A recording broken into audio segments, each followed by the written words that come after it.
Try RRB எக்ஸாம்ஸில் இது மாதிரி பேட்டர்னில் இந்த மாதிரி பவரில் சம்ஸ் கொடுத்தாங்கன்னா எப்படி சால்வ் பண்ணுறதுன்னு பார்க்கலாம். கொடுத்துருக்க ஆப்ஷன்ஸ் இப்போ கொடுத்துருவாங்க. Option A, option B, option C, option D. இது எந்த ஆப்ஷன் சொல்லிட்டு நம்ம கண்டுபிடிக்கணும். அதுக்கு என்ன பண்ணணும், கொடுத்துருக்க கொஷின் அப்படியே எழுதிக்கணும். 3 power 34, 3 power 35 ஸ்கொயர் ரூட்டில் போட்டுக்கணும். 3 power 34, 3 power 35. இப்போது இது ரெண்டுத்தில் எது காமன்? 3 power 34 common. அப்போ 3 power 34 வெளியே எடுத்துக்கிட்டா இந்த பிளேஸில் 1 ஆகிடுது. இந்த ப்ளஸ்ஸு அப்படியே இங்கே வருது, இந்த ப்ளஸ் இங்கே வருது. இப்போது 34 போயிடுச்சுன்னா 35 1 இருக்குது. ஓகேங்களா? 3 power 1 3, 3 + 1 4, 4 ஸ்கொயர் ரூட் எடுத்தால் 2 வெளியே போயிடுது.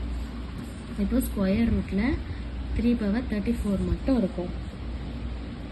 2 வெளியே போயிடுச்சுன்னா 3 power 34 மட்டும் ஸ்கொயர் ரூட்டில் இருக்கும். இங்கே பாருங்கள், ஃபார்முலா பாருங்கள். Square root of a power m.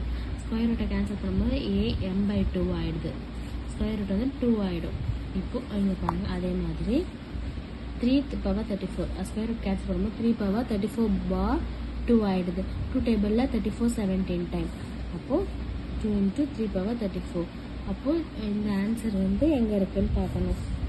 Option C, 2 × 3 power 17.